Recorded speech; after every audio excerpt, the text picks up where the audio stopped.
Friends ஒரு முக்கியமான current affairs. இது ஏன் முக்கியம் அப்படின்னு பார்த்தீங்கன்னா, நமக்கு சிலபஸ்ல ஜியோகிராஃபில போக்குவரத்து மற்றும் தகவல் தொடர்பு அப்படின்ற ஒரு டாபிக் இருக்கு. அதுல நம்மளுடைய போஸ்ட் ஆஃபீஸ் பற்றியும் சில விஷயங்கள் வரும். அதனால அது முக்கியமானது. ஸோ ரீசென்ட்டா நம்மளுடைய மத்திய அமைச்சர் ஜோதிராதித்ய சிந்தியா அவங்க வந்து மார்ச் 17 அன்னைக்கு இந்த 24 விரைவு தபால், அதாவது ஆக்சுவலா 24 ஸ்பீட் போஸ்ட் அப்படின்ற ஒரு இதை தொடங்கி வச்சிருக்காங்க. என்ன அப்படின்னு பார்க்கலாம் நம்ம விரிவாட்டு. ஸோ யாரு பண்றாங்க அப்படின்னு பார்த்தீங்கன்னா, இதை வந்து இந்திய அஞ்சல் துறை டிபார்ட்மெண்ட் ஆஃப் போஸ்ட். ஓகேங்களா? எதுக்காகனா அவசர கால பார்சல்களை அடுத்த நாளே டெலிவரி செய்வதை உறுதி செய்யும் விதமாக தொடங்கப்பட்டதா இது. ஓகேங்களா? அதாவது D+1 அப்படின்னு சொல்லுவாங்க. இன்னைக்கு அனுப்புனா நாளைக்கு போய் சேர்ந்துரும் அப்படின்ற கான்செப்ட்ல ஒரு பிரீமியம் சேவையா இந்திய அஞ்சல் துறை வந்து ஸ்டார்ட் பண்ணிருக்காங்க. ஓகேங்களா? சோ எப்போ ஆரம்பிச்சாங்க அப்படின்னு பாத்தீங்கன்னா மார்ச் 17 2026.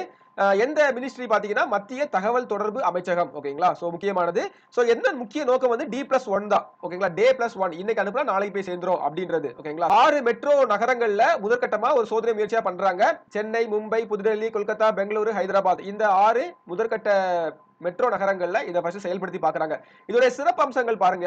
ஓடிபி மூலமா பாதுகாப்பான டெலிவரி, அதாவது கரெக்டான பெர்சன்ட் போய் சேருதா அப்படின்னு சொல்லிட்டு ஓடிபி வாங்கிட்டு தான் கொடுப்பாங்க. ஒருவேளை அடுத்த நாளே டெலிவரி ஆகலனா முழு அஞ்சல் கட்டணமும் திரும்ப கொடுத்துருவோம் அப்படின்னு சொல்றாங்க. ஓகேங்களா? அதே மாதிரி பாத்தீங்கன்னா ரியல் டைம் டிராக்கிங் எஸ்எம்எஸ் மூலமா எங்க வந்துட்டு இருக்குது. ஓகேங்களா? சோ இந்த இடத்துக்கு வந்துட்டு அவுட் ஆஃப் டெலிவரி அந்த மாதிரி நமக்கு மெசேஜ் வரும் இல்லையா, அதுவும் பண்றாங்க.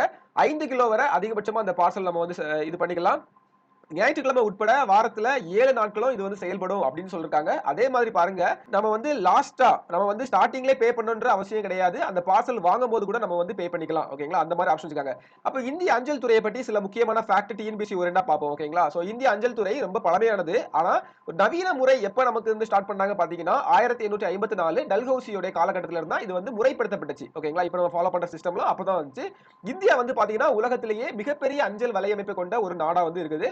சோ இந்தியாவுல உலகத்திலேயே உயரமான அஞ்சல் நிலையம் எங்க இருக்கு அப்படின்னு பாத்தீங்கன்னா ஹிக்கிம் அப்படின்றது தான். அது வந்து இமாச்சல் பிரதேசல இருக்குது. ஓகேங்களா?